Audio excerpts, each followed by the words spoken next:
So what I'm going to do is I'm going to share the screen with you. So I'm going to, everybody knows where they are. Everybody can read it, hopefully. Yep. So Comedians, Act 2, Derek, over to you. A small club stage.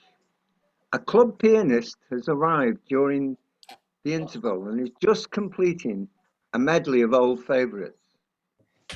The concert secretary arrives at his table at the side of the stage, calling, "Yes, yes, all right, Teddy, I'll see to it after the draw," to someone off stage, and at the same time showing Challoner, scotch in hand, to his own table stage right.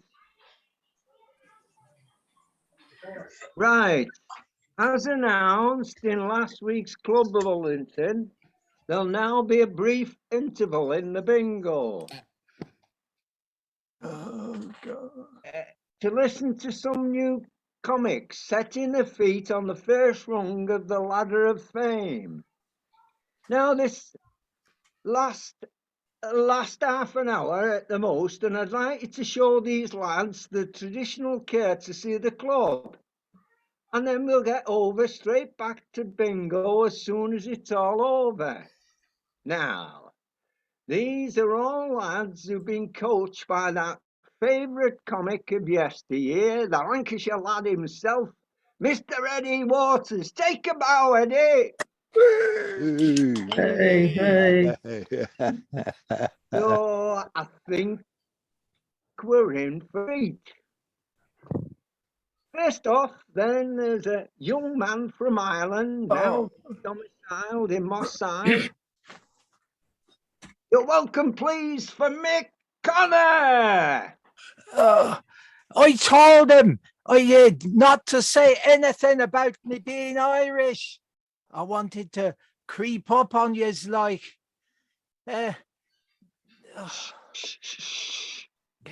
I'm talking as quiet as I can.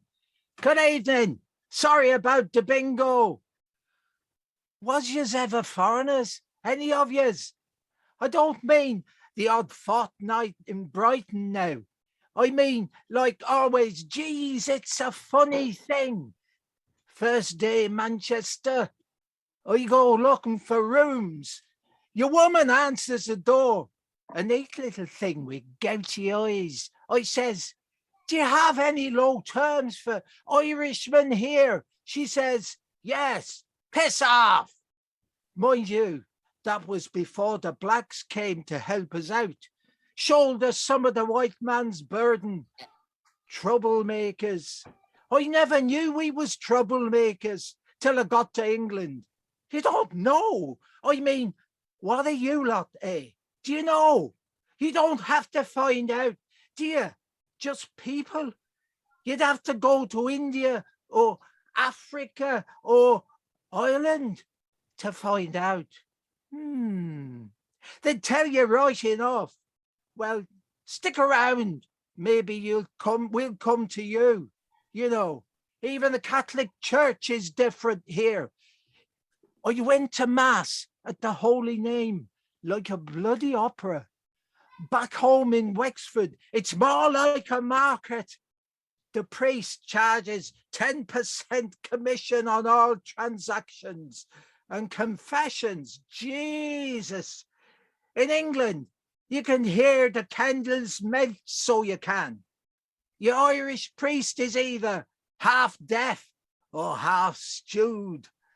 Speak up, my son, there's nothing to be ashamed of. So you gotta burst your lungs off to get absolution. It's a fact. Bless me, Father, for I have sinned. It is 6 years since my last confession. I have missed Mass 723 times. I have fornicated. Then you can hear a pin drop. I tell yous, we'd sit there by the confession box every night, all the young buckos. It was a great way for picking up the girls before the Cayley.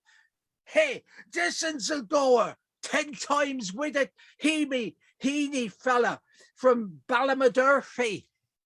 Hey, wait, were you hear where he put his finger? None of that here, mind. Your English priest enjoys it too much. Oh, yes. Yes, I see, my son. And you put it where? I put it down her mouth, father. Did you know? Did you know? And why did you do that, my son? She had this bone stuck, father. Or there's the other sort of fella that's gonna end up the bishop's secretary because he's very bored. All right, so you've been wearing your sister's clothes again. Don't you ever do anything else? Don't you fancy your mother's? I mean, you're in here every week with the same story. There's no plot. There's no development. Look, it might excite you. There's absolutely nothing in it for me. Your penance is 5 Our Fathers and 5 Hail Marys. And next time you're tempted to get into a frock, just count to 10 and ask God to make you a little bit more inventive.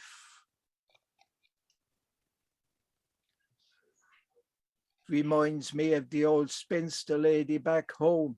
Confesses fornication, and the priest asks her for details because he's interested, like.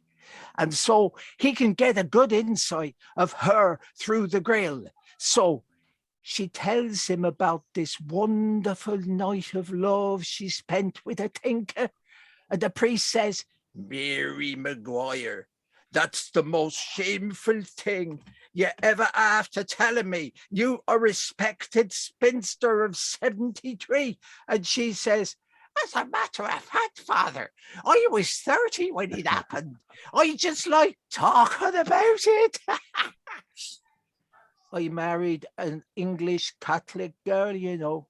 She's sitting on the bed on our honeymoon, and I see her take out those little yellow tablety things. I says, what's that? She says, the pill. Why can't you take it in Ireland? And I says, oh, I can take it all right. It's the women that aren't allowed. I says, how come you're on the pill? She says, our church says we must search our own individual consciences for the truth and then act accordingly. Did you ever hear such a thing? Back home in Ireland, them's what we call Protestants. Gosh, we had other ways. Oh, yes, we were very inventive. An uncle of mine practiced coitus interruptus all his life till he got it right. I had lots of cousins in Wexford.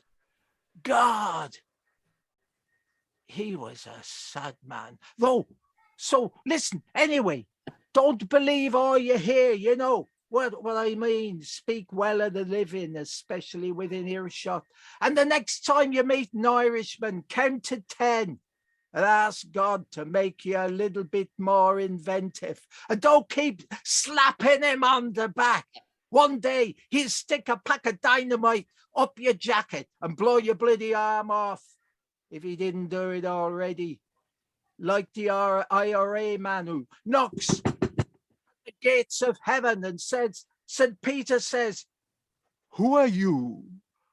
And your man says, I'm from the IRA. St. Peter says, oh no, you can't come in here. And your man says, I don't want to come in. I'm giving you 3 minutes to get out. Good night. God bless.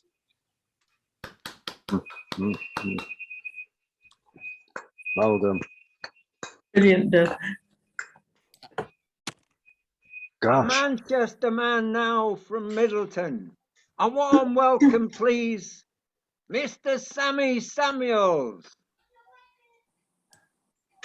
A message for any nymphomaniacs in the audience. Hello, Sit down. Lady, we'll have no rushing to the stage. In 1929, I was born, the year of the great crash. The sound of me father's jar dropping. He took one look at me and said, I'm not that Jewish. Nobody's that Jewish. So anyway, in the divorce court, the judge awards me mother £20 a month maintenance. And my father says, Judge, that's very generous of you. And to tell you the truth, when business gets better, I'll maybe also help out a little. Anyway, my mother's bringing us up all like, and my sister comes home from college and she says, I'm afraid I can't continue with my studies, Mama. Why, says Mama. You couldn't say why. Why? Always why, she says. My sister says, I'm sort of pregnant, Mama. That did it. A chair, a seltzer. Oi, finally, she says, so who's the fedder? I send you to college. I'm simple, people. You got education. I don't know what the proper way to be introduced, but you don't even know how to ask with whom I've been having the pleasure. Something's running down my leg. I hope it's sweat. She has some woman, Mama. Bank manager rings up. He says, Mrs. Samuels, you have an overdraft of £50. Is that so? She says. So what does the balance last month? He looks and says, you had a credit of £21. All right, says Mama. And did I call you?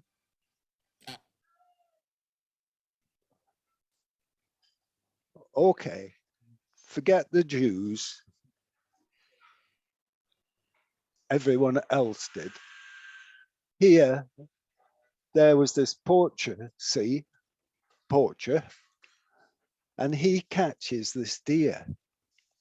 And he slings it over his shoulder and he's bumping it through the forest. And a gamekeeper catches him and says, hey, you're poaching. The guy says, how do you mean? And the gamekeeper says, you've got a deer on your back. And the guy goes,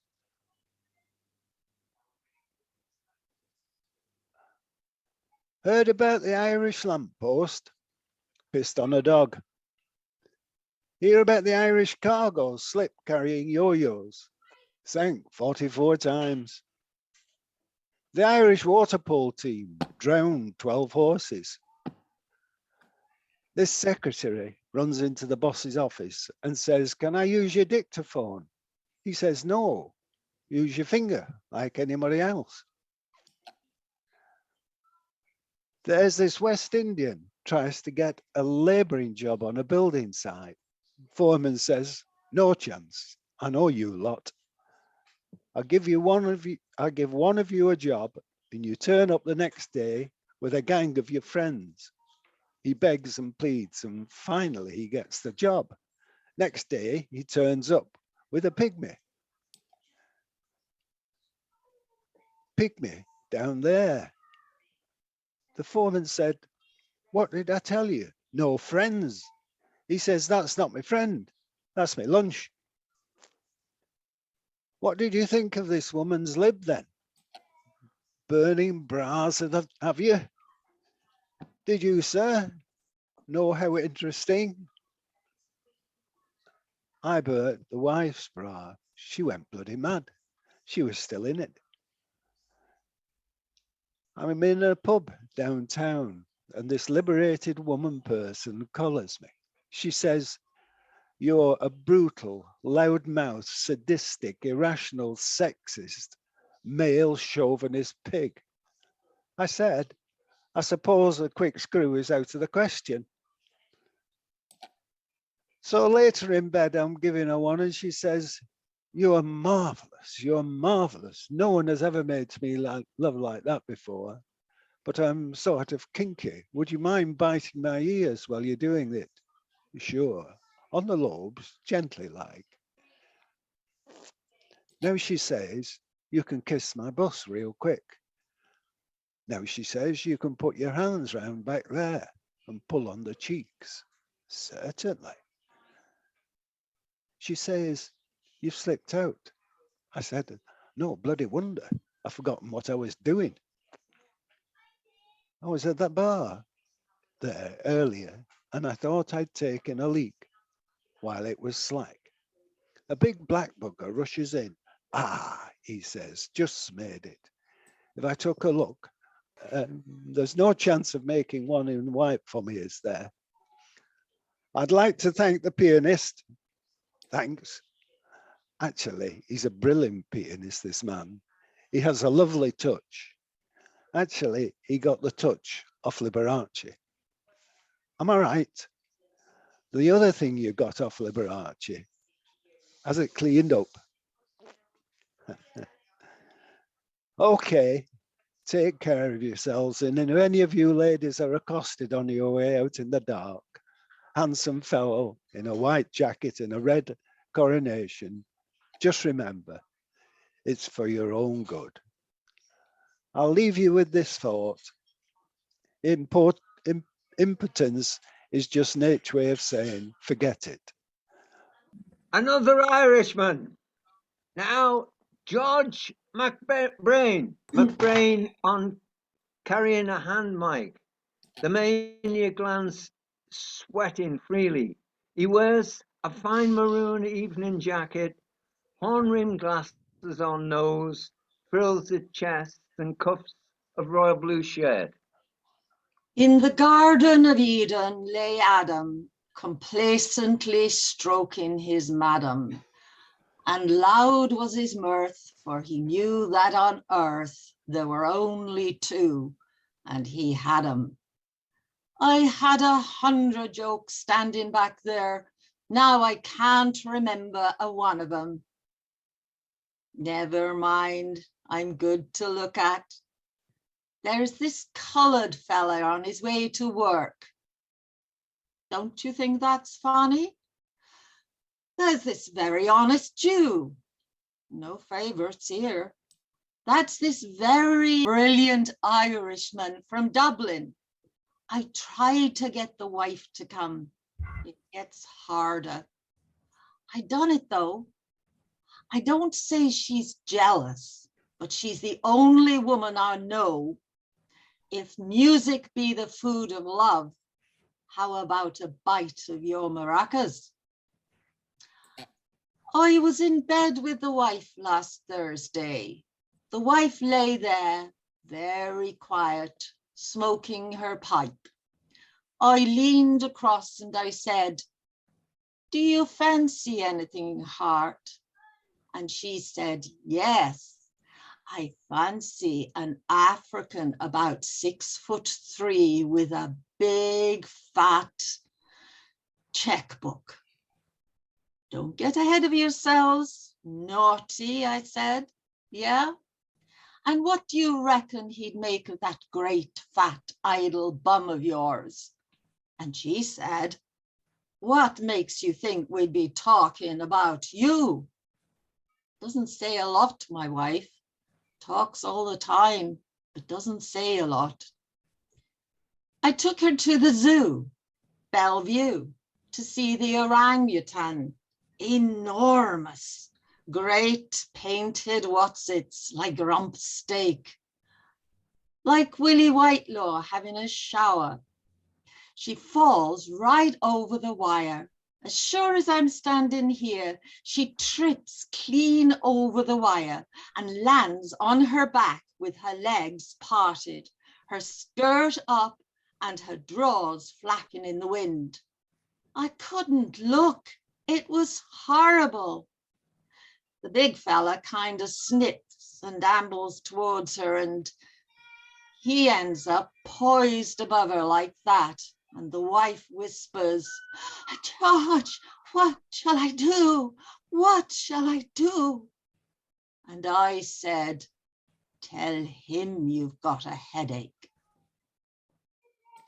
Had a look at the alligators, just floating handbags, really. She's been a goer in her time, I tell you. Fast, I met her at a dance in Belfast. I said, excuse me. She grabbed me by the lapels and stuck her tongue halfway down me throat. I was only asking for a light. We had a whirlwind romance. I wined her and dined her every week for a fortnight. Bean soup, pie and peas, whirlwind. Then I plucked up courage enough to say the words I never imagined myself saying in a million years. You're what? And she was. God, what a slut. I went to see her father out to the Maze prison.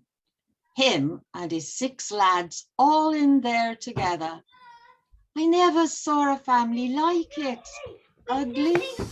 Listen, they wore hoods before they joined the UVF. It's a fact. The neighbors made them protect the kids. First thing he says, you're not a Mick, are you? Certainly not, says I. So why didn't you use something, says he. Use something, says I. Listen, the first time I met your daughter, she was wearing a notice pinned to her chest saying, I am epileptic and will die unless you lie on top of me. There wasn't time for anything like that. Seamus, big friend of mine from Cork. Oh no, that's the monkey. Seamus, not very bright. He got a pair of water skis for Xmas, spent the next 3 months looking for a sloping lake. True. Joined the IRA, tried to blow up the Queen Elizabeth. Couldn't get his mouth round the funnel. But see my wife, God, she's a slut though. Every time I go for a leak, the sink is full of dishes and the food, instant pollution. She gave us rabbit for a fortnight, once every meal. Rabbit pie, rabbit stew, rabbit rashes, rabbit pate, rabbit trotters, rabbit eggs. After 2 weeks, I was done in. I collapsed holding my stomach. She said, I'll send for the doctor. I said, sod the doctor, see if you can borrow a ferret. But let's face it, few of us are perfect, not even the Irish. I was in Belfast the other week. There's a fellow lying out on the pavement with a bullet hole in his forehead. I was in Belfast the other week. There's a fellow lying out on the pavement with a bullet hole in his forehead. There's an old lady walks by, she stops and looks down at your man for a minute. Then she crosses herself and she says, well, thank God it missed his eye. You can't hate him, can you? Listen, I gotta go.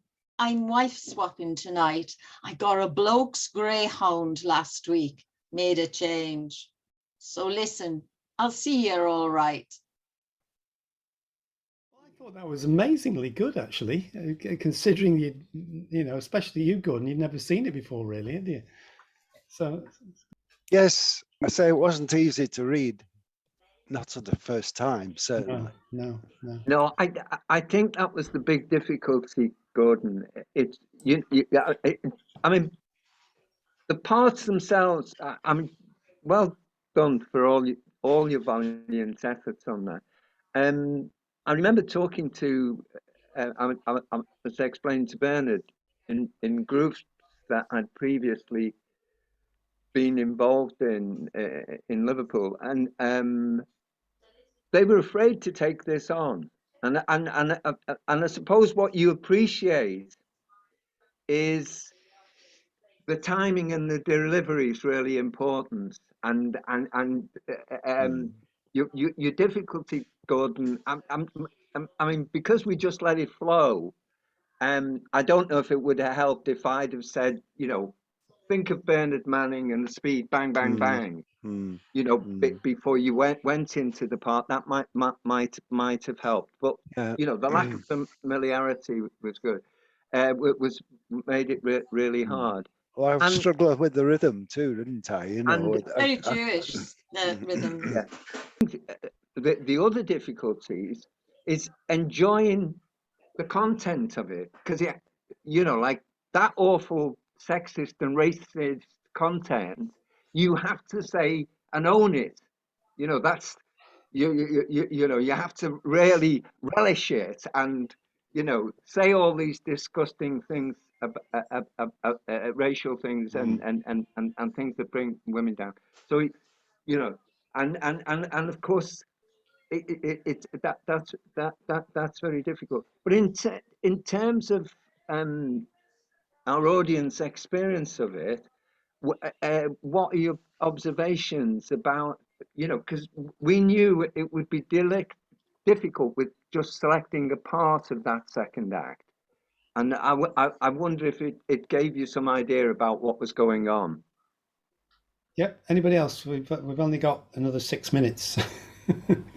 I think one of the most difficult things about this is that they're delivering to an audience who, under circumstances, are responding back to them with heckles and whatever, and the flow and the up and the rise and fall of the manner of delivery will also depend on that response from the audience, as any kind of stand-up comic would do. And it's really difficult to read through the stuff, to absorb it, and as you've all said, that timing and that flow of consciousness, and but also adapting things as you see how people are responding to you as well. Your accent was brilliant, Bill. It's a really good Irish it's the years spent avoiding Irishman that has given me. Sorry, no. Val, have you got any comments from? I think I thought you were excellent too, by the way. Go on. Thank you so much. I think the spontaneity that you were mentioning, Derek, it's got to sound like you're listening to your audience and then you're changing your rhythm slightly to appeal to them, because you get that help with heckling, with laughter. You know if something works and if it doesn't. And of course, this was scripted, and it had to sound as though you were reacting to something spontaneous. And that's kind of hard when you've got complete silence meeting you trying to say the words. And I think I went down or up to Yorkshire at one point. I think actually that's the point, because if you were actually performing this to an audience now, you wouldn't get the audience reaction that the comedians on stage would expect. So it's like, you know, you've seen comics who are trying and pushing it, and they're getting an absolute blank feedback or, you know, negative feedback. So I think if you're actually performing it, they're all panic stricken because they're not getting any feedback as well, which is well, somebody getting more and more outrageous as well.